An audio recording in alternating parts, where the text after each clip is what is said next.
Vinga, anem al gra. Avui posem la lupa sobre un concepte que fascina els inversors de dividends, les empreses vaca lletera.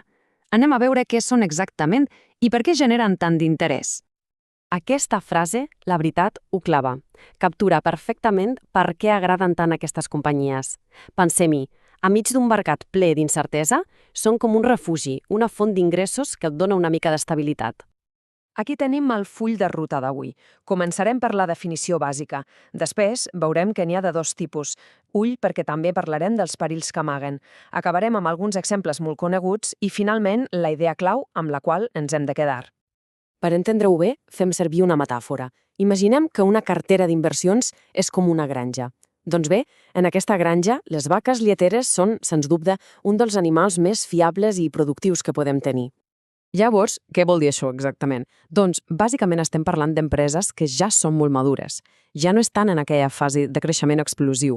En canvi, el que fan és generar una quantitat de diners brutal, un flux de caixa constant i previsible. I aquí ve un punt superinteressant. Aquestes empreses, com que ja no tenen un reinvertir per créixer a bon ritme, el que fan és dir, mira, aquests diners sobrants te'ls torne. I així la responsabilitat de decidir què fer-ho amb aquest capital passa de l'empresa a l'inversor. Però atenció, perquè no totes les vaques lleteres són iguals. N'hi ha, per dir-ho així, dues races ben diferents, i cadascuna té les seves peculiaritats. D'una banda, tenim els gegants, empreses enormes, plenes d'actius físics, i a l'altra banda de l'espectre trobem els mestres de ninxo, negocis superrendibles que dominen el seu petit mercat, però que ja no tenen més espai per créixer. El primer tipus, el gegant d'actius pesants, és fàcil d'identificar. Pensem en les grans elèctriques, les empreses de gas, infraestructures, són crucials per a la societat, però el seu retorn sobre actius, el que en diem ROA, és baixet. Això vol dir que per créixer una mica necessiten inversions enormes i constants. I després tenim el mestre de ninxo. Aquest és un cas fascinant. És un negoci tan bo en el que fa que el seu retorn sobre el patrimoni, el ROE, és altíssim. De fet, és tan bo que si intentés reinvertir els diners per créixer, probablement obtindria menys rendibilitat. Per això, la decisió més intel·ligent és simplement repartir gairebé tots els beneficis. Molt bé, fins aquí tot sona fantàstic, oi? Però, com en tota la vida, hi ha perills. Abans de portar una d'aquestes vaques a la nostra granja, cal fer-li una bona revisió de salut. Els perills més obvis són dos. Primer, el deute. Un deute excessiu pot ofegar qualsevol empresa, especialment les que tenen molts actius. I segon, el tipus d'actiu. No és el mateix tenir edificis en una bona ubicació que tenir una flota de camions que cada any val menys i s'ha de renovar constantment. Però hi ha un altre perill, un de més subtil, que en la font original anomenen d'una manera molt curiosa, el tocamacho. Què deu ser això? Doncs, parlant clar, el tocomacho és una martingala. És una manera que tenen alguns directius de treure diners de l'empresa i posar-se'ls a la butaca.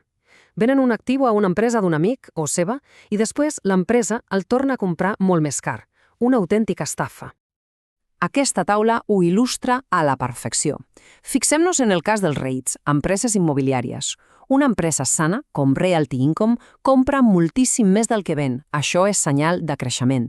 En canvi, quan una empresa com Medical Properties ven més del que compra, aquí s'encenen totes les alarmes. Podria ser un senyal de tocomacho.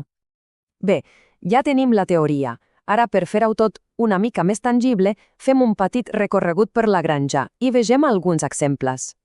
Comencem amb una que la font anomena la vaca lletja. Es tracta d'Enagas, i se li diu lletja perquè, a primera vista, el gràfic de l'acció no és gens atractiu. El cas d'Enagas és un gran exemple de com el preu de l'acció pot enganyar. Tot i que el gràfic no convidava l'optimisme, els seus dividends han estat alts i constants durant molt de temps, donant un retorn. Quin va ser el gran problema aquí? Doncs la manca de transparència de la directiva sobre si aquest dividend es podria mantenir o no. Ara passem a la següent. La vaca coixa. Una empresa que havia estat una estrella com WPP, però que ara mateix passa per hores baixes.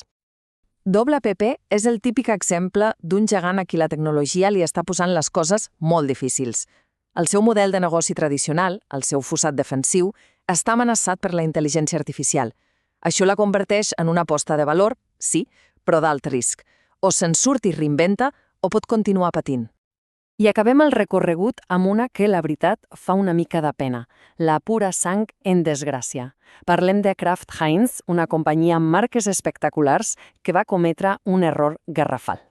La història de Kraft Heinz és una lliçó. Demostra que ni tenint les millors marques del món estàs fora de perill si la gestió és dolenta. Una fusió mal planificada els va deixar amb un deute gegantí. Van haver de retallar el dividend i ara estan en un procés de recuperació que és lent i molt complicat. Llavors, després de veure la teoria, els perills i aquests exemples, quina és la conclusió principal de tot plegat? Amb què ens hem de quedar? Doncs tot es pot resumir en una llista de verificació molt senzilla, però que és or. Primer, mirar sempre el deute. És la clau. Segon, vigilar amb les jugades estranyes de la directiva, amb el tocomacho. I tercer, i potser el més important, no pagar-me un preu excessiu. Cal ser disciplinat. Està clar que aquestes empreses no oferiran un creixement de pel·lícula, no són glamuroses, però el que sí que ofereixen és fiabilitat. Poden ser un motor molt potent per generar ingressos i estabilitat. La pregunta final que queda a l'aire és, en una cartera d'inversió, quin valor se li dona a la fiabilitat per sobre del glamour?